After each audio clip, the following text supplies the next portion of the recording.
Hey, what's going on, everyone? Welcome back to another exciting episode of the Primetime News. We have eBay updates, primetime crime stories, miscellaneous reselling stories as well. But first, we've got to go into the news of the USPS postage rate increases. DeJoy has done it again and said, charge them more. All right, so for the third consecutive holiday season, USPS is hitting shippers, resellers, and the like with a shipping surcharge. Now, it's pretty funny, the holiday season definition for USPS. It goes all the way from October 2nd of 2022 to January 22nd of 2023. That's a pretty big length of time. And it's like 4 months out of the year, October, November, December, January. It's crazy. So, basically, what this amounts to is that if you ship a package out via flat rate priority mail, which not everyone here does, but that's going to be a 75 cents flat surcharge that you're going to pay. But there's other ways people ship things out. People ship things out non flat rate priority, people ship things out first class mail. And the rates depend on how far you're shipping your package to. So, what zone is it going to?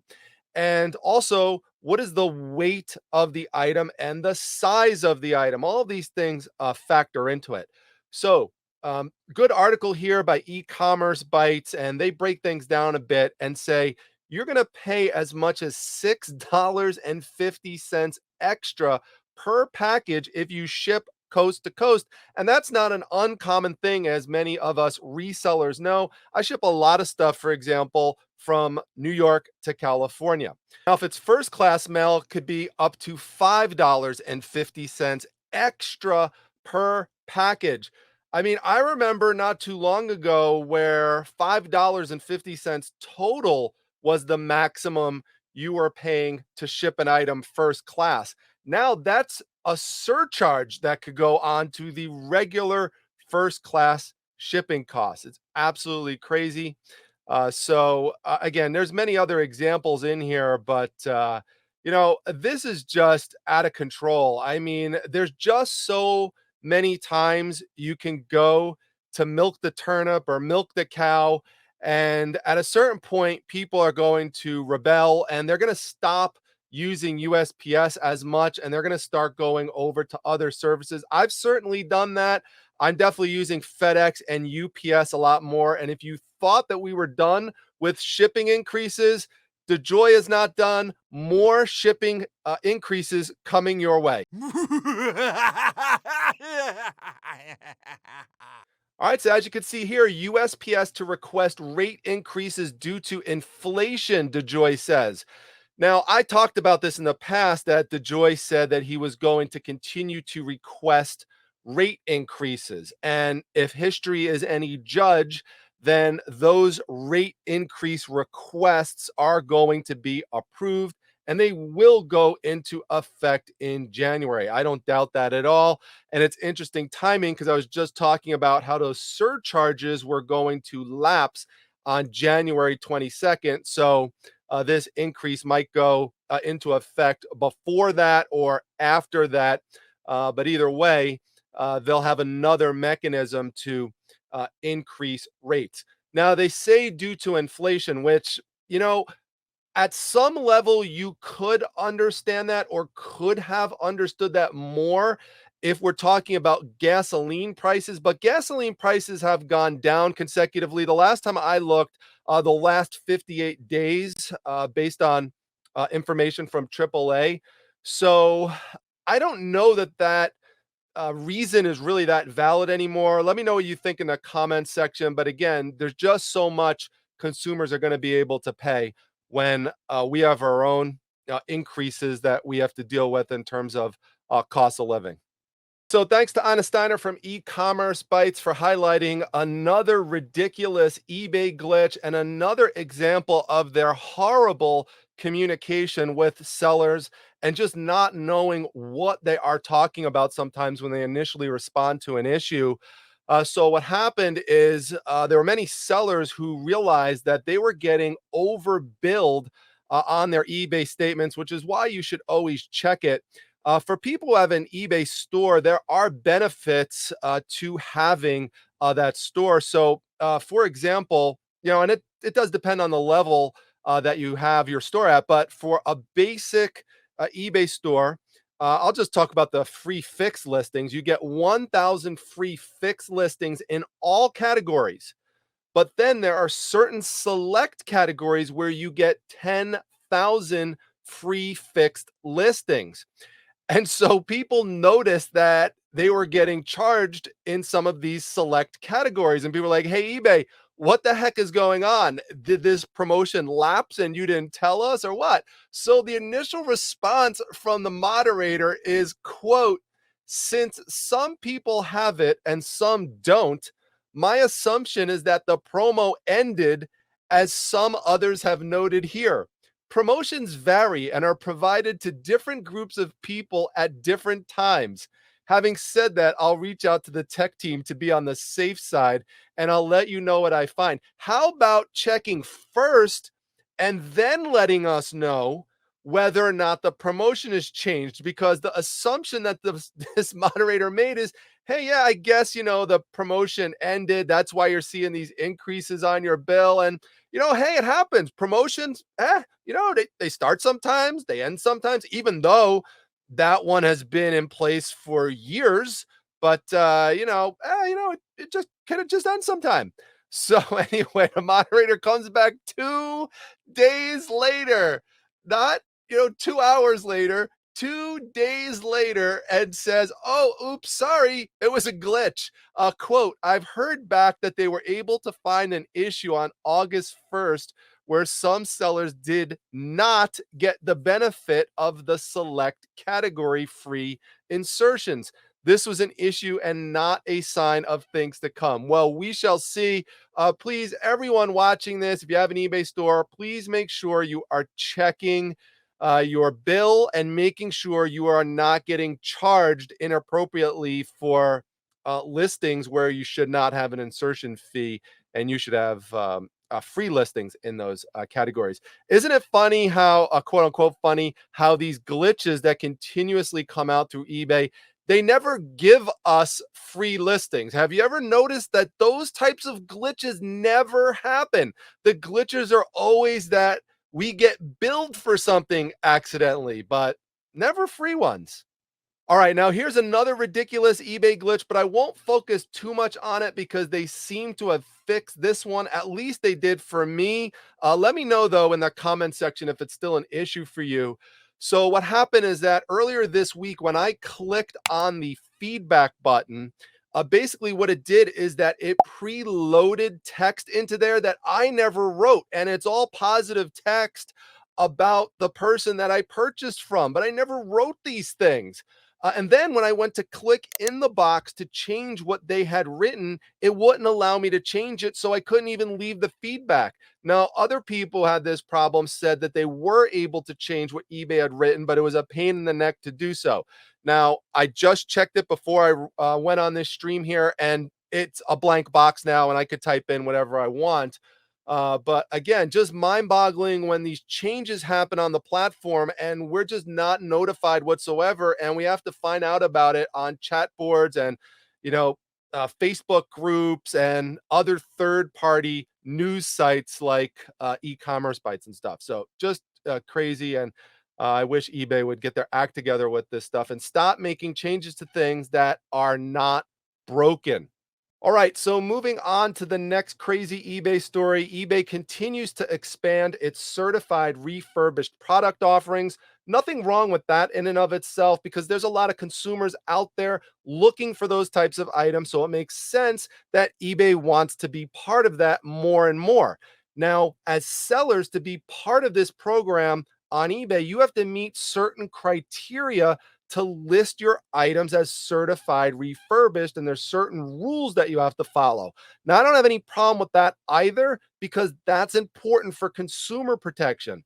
But what I do have a problem with, along with many other sellers on eBay, is that eBay is forcing sellers who want to be part of this program to sign a non disclosure agreement that you are bound to, even if you are not allowed into the program. So if they reject your application, you're still bound by the rules of the NDA, in which you cannot tell anybody in writing or in any other type of communication. You can't do a YouTube video about it if you applied, nothing.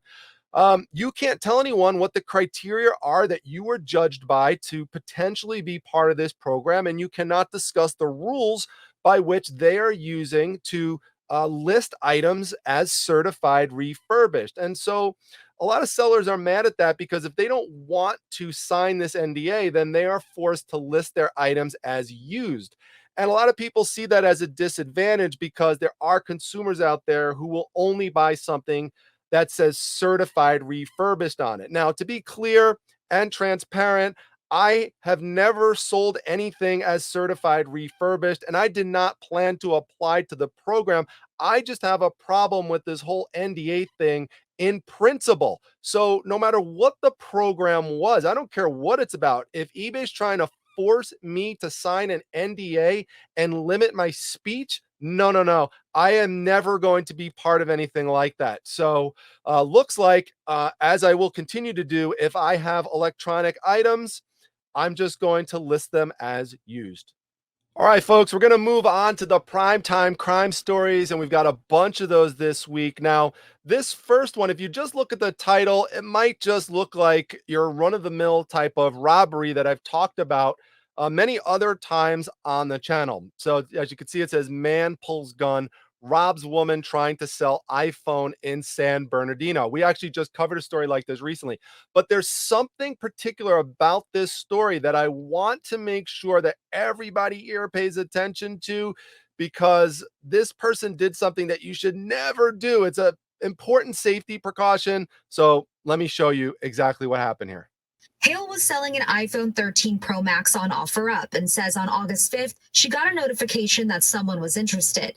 Hale lives in Victorville, but she and the buyer agreed to meet in a San Bernardino neighborhood, agreeing on a price of $1,100 for the phone. I was kind of going through the specs. I didn't feel comfortable handing my phone off. So we were going through the specs, and I was showing him, like, it's unlocked, you can use it for this, whatever. He's like, okay, well, can I see the phone? She says the buyer told her both his sister and he were interested in the phone. He offered. He's like, well, you know what? If you feel better about it, I have the cash here.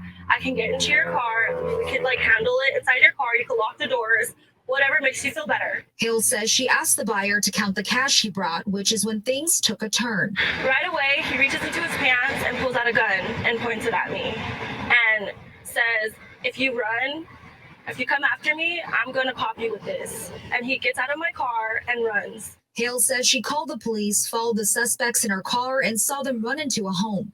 She says she credits the San Bernardino Police Department for helping her file a report, get her phone back, and capturing the man. Apparently, the name he gave me was correct, and it was tied to the address that he had given me. So he was already on parole. So they found him, tracked him to a cell phone store where he was going to go sell my phone. She has a message for anyone trying to sell online. Take all the precautions you can. You don't think something like this is going to happen to you. I didn't. I walked into it completely blindly and unprepared. All right, so I want to be very clear. This is the fault of the perpetrator who stole from this poor woman. But she did describe herself as being unprepared. And I want to make sure people are as prepared as possible in these types of situations. And one thing that you should never do is bring a complete stranger into your vehicle and then lock the doors. Because when you do that, you are increasing the chance that a violent crime can occur, and it won't be as detectable because it's not as out in the public, and there's less of a chance that this is going to be caught on camera, because you just can't see things on camera as well when they're happening in a vehicle compared to outside of it. And likewise, you don't want to go into somebody else's vehicle that you don't know, whether they're going to lock the doors or not. It's just not a safe situation. So make sure you're keeping yourself out in public. preferentially going with a friend or some type of buddy, a loved one. Groups are better than individual meetups in terms of who you're going with. And also try to go to a police station, a well-lit area, designated safe space that will increase the chance that you're protected. All right, so I'm happy to bring you some stories of some of these retail theft rings being exposed and busted. This one brings us to Suffolk County, New York, in Long Island, where a pawn shop owner of Easy Cash Pawn and Jewelry and three associates were charged with running one of these alleged retail theft rings. And as you could see over here in this picture, there were some really big items that were stolen, pretty expensive ones too. I mean, we're looking at a 65-inch television set, high definition, all sorts of other big 50-inch TVs, gigantic power tools, really expensive items. And what does this have to do with eBay and quote unquote reselling? As I've talked about many times, and my friend Dave, the Midwest Picker, reminded me of today, it's technically not reselling if you stole it, but that's how it's often discussed. But people were listing this stuff on eBay. In fact, one of the people charged in this case says right here, she worked part time there selling things on eBay. So things are literally coming into the store per the allegations, and they had someone there whose responsibility was to post it up on eBay, unfairly competing with honest sellers like you and I. So that's why I like to bring you these stories, and I like to bust these people and expose them. And hopefully it serves as some sort of deterrent if anyone thinking again involved in these types of theft rings is ever watching the primetime news. All right, so let's go to our next theft ring bust, which brings us to this home in Beaverton, Oregon. As you can see there, it says catalytic converter bust. And as we walk up this sidewalk, look at all of these catalytic converters that are there. If you walk into this garage type space over here, you're going to see that there is a whole bunch more of them that are laying there. And this is a $22 million theft ring that was busted. I personally know that there are a lot of people who watch this channel who have been the victim of this. If you're comfortable saying that, let us know that in the comment section. But many of you have told me that in my Facebook group, the Facebook Reselling Resource Center. Now, you are more likely to be a victim of catalytic converter theft if you have a larger vehicle like an SUV or a truck, because it's easier for the thieves to go underneath the vehicle, access it, and detach it. So remember that the catalytic converter is going to convert the exhaust to water vapor so that your vehicle is safer for the environment. But the reason why the thieves are targeting them is because of some of the chemical elements that are inside and what they sell for on the secondary market. So, for example, platinum is one of the elements inside that is selling at $958 per ounce. Palladium is selling at $2,276,000 per ounce.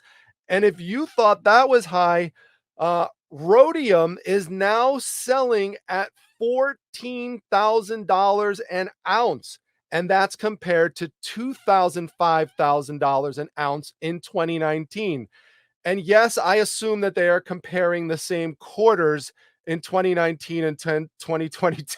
I'm just making a joke for those of you who commented on my prior primetime news video. By the way, for those of you who commented on that, if you want to see the second quarter 2019 comparisons on eBay's financial results to the 2022 eBay financial results, just click on the follow-up video that I did that's linked up top. A lot of people missed that and didn't see that was done. But as you will see from clicking that video, it didn't make any difference comparing it that way. But anyway, in terms of protecting your vehicle from catalytic converter theft, The suggestions in this article are to install anti-theft devices, parking in well-lit areas, adding motion-sensitive lights and cameras to your parking areas, and painting the catalytic converters as theft deterrents.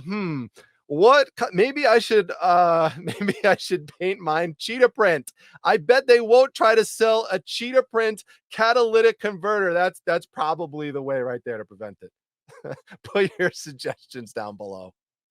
All right, now we have a Pokemon thief busted. So this dude was working at TCG. For those of you who don't know, TCG is the company that makes the Pokemon cards. So this guy was working there, and he worked in the warehouse before they had closed circuit televisions installed. So this guy was able to just go, according to the allegations, and just, take expensive cards here and there and just pocket them.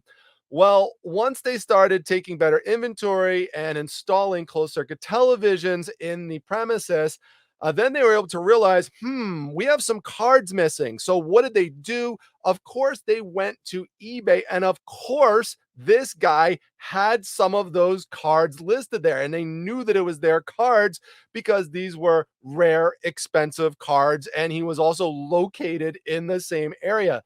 So then they knew, once they saw that, what areas of the store these cards would have been stolen from. So then they go and they look at the cameras that are pointed in that area. And sure enough, they uncover this guy stealing the cards in no time whatsoever. And he's busted. $70,000 worth of Pokemon cards. Another great example of how people get away with stuff in the beginning when they steal things. Then they get greedier and greedier and greedier. And eventually they get nailed. All right, so this is a good example of what not to sell. If you have any of these and are thinking of listing them online, please do not. The FDA has just slapped Amazon with a warning letter for selling over-the-counter mole removal products. And let me read to you directly from the FDA letter. There are no over-the-counter drugs that can be legally sold for mole or skin tag removal. And the FDA has safety concerns about drugs marketed over the counter directly to consumers for these uses. All right, so moving on from items you should not list online to items you should list online, that would be Serena Williams Collectibles. She just announced recently that she is evolving away from professional tennis. Not a flat retirement, but a slow move away from it. And because of that, though, Serena Williams collectibles have spiked in value. Now, you might be saying to yourself, what's Serena Williams collectibles? Well, we're mainly dealing with trading cards here. And yes, if you didn't know, there are tennis trading cards that are out there. The ones that are going to go for the most money are the ones that are graded. There are ones out there that go for thousands of dollars. I didn't bother showing those to you here because they're going to come across as too unrealistic. But here's some more realistic examples of ones that are, over $100, below 200. But there's, many of them all over the scale. But just be on the lookout for them. If you come across them, you could send them in to get graded. And, it could be something that could bring you back a nice return on your investment. All right, now a quick update on the Whatnot Post Malone promotional event. This was one I talked about in a prior broadcast, but just to refresh your memory, this is the event in which Post Malone would randomly pick someone on one of his Whatnot streams to play against him in a game of Magic the Gathering. And the person who won the drawing would also be coached by a professional before the actual game and during the game, because Magic the Gathering has a lot of complex rules, especially when you're playing with very special and more unique types of cards, as is what happened in this matchup. Now, it turns out that Post Malone lost this battle, and the person on Whatnot won $100,000. So overall, that helped to bring more brand awareness to Whatnot and got the name out there more. Plus, you have a very happy person on the platform that won $100,000. Now, was this all pre-planned to happen no matter what? I don't know. I mean, that would make sense to me. They just, maybe made a deal with them and said, hey, listen, just, you know, we got you covered on the 100,000. It's a promotional event. And probably like, yeah, yeah, sure, no problem. Gets his name out there some more too. I don't know though. Again, I'm just speculating. Some people who watched it, just thought it was kind of cheesy because the person who played against him was coached, along the way. But I don't know what other option that they really had for someone who's, essentially a newbie playing the game, especially with those kind of high level cards. Some people were frustrated, as we talked about on a prior broadcast, that it did affect the bandwidth on the app for some people who are trying to stream. Yet, I do know people who did successfully stream events during these promotions. So overall, it's over now. And, we'll see if Whatnot continues to do these types of events. They're definitely unique, though. I've got to say that they've got an interesting creative team on their staff who comes up with these ideas.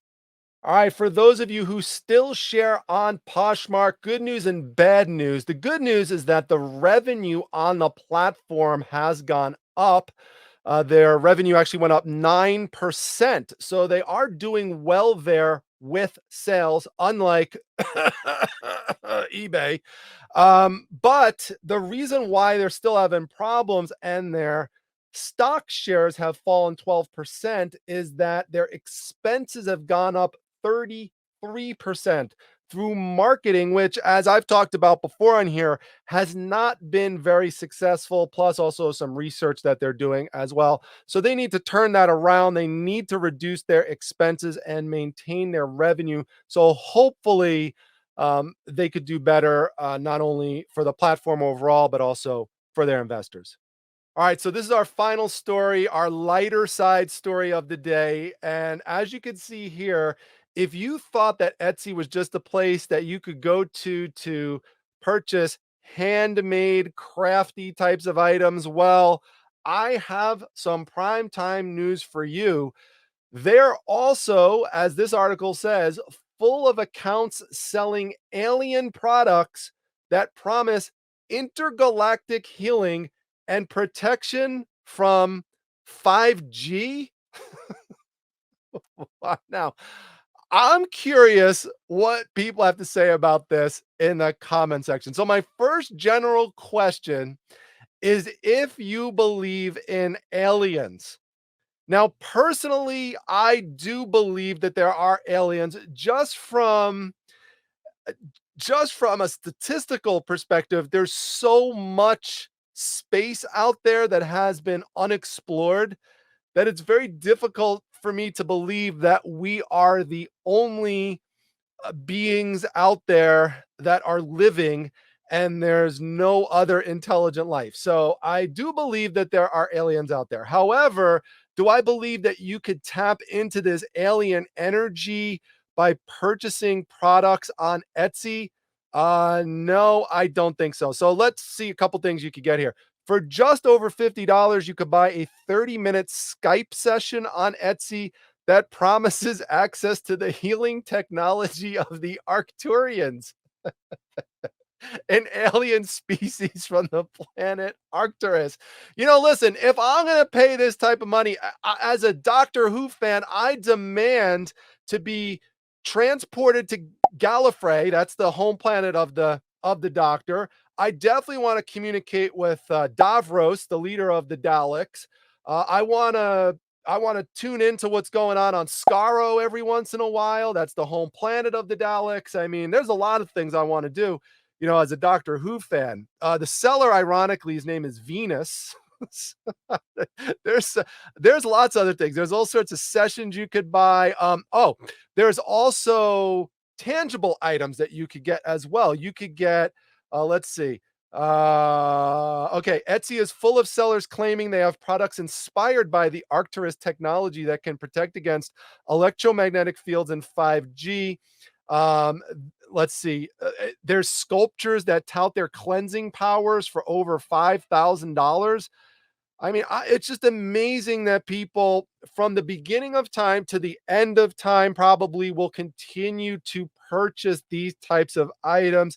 and believe in this type of stuff, that it has some type of effect without any actual scientific evidence or proof. It's one thing to believe that something may exist, but then acknowledge, hey, listen, there may be aliens, there may be, but I don't know 100%, and I'd love to see the proof of it one day. But that's far different from me spending $5,000 on some sculpture that I believe has alien effects. I mean, my goodness, look at this.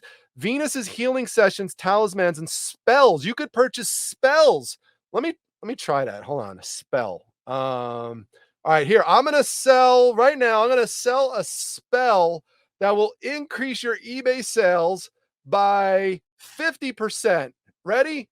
All right. Send me the $50 right now. All right, here you go. All right.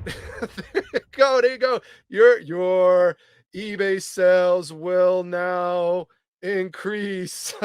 So anyway, I go on and on. You can read this story for more and more, but I can't take much more of this stuff, folks. I haven't had enough Mountain Dew for this in me today. All right, folks, I hope that was another fun and entertaining episode of the Primetime News. I do want to thank all of you that reached out to me after my last live show to check in on how I was feeling. As you could tell, my energy is back up. I did crash hard after those 2 live shows. Primetime After Dark was a lot of fun, though. That's a new member perk available to all. So if you're not a member of the channel, you want to support the Primetime News, that was a lot of fun. Check that out in the member section. But I am doing much better now and looking forward to going out and sourcing again soon and getting back into the swing of things. So thank you, everybody, for your thoughts and for your patience. And for those who follow me on Whatnot, I will be back there on August 20th at 6 p.m. Eastern Standard Time. I'm going to have an amazing show in which I'm selling Silver Age and Bronze Age comic books. So these are really old comic books. It's going to be a blast. And, just go check out the link in the description section if you want to take part of it. I also have a link there to get you $10 off your first purchase anywhere on Whatnot if you sign up using my link. And if you use it, then I get $10 as well. So it works out for everybody, is what I have to say. So now I'm going to go get some rest and go drink some more dew, as I had to finish this one after that alien story. Let's see. Let's actually, Mrs. Primetime's not here right now. So let me just give it a really nice, a real strong toss over there. See what happens. Whoa, that was full on force, empty dew. I'm not going to do a full one yet, but I don't need another flood down here, but that was pretty insane. And good thing Mrs. Primetime won't wake up on that one. All right, everyone. I'll see you back at the next one. Take care.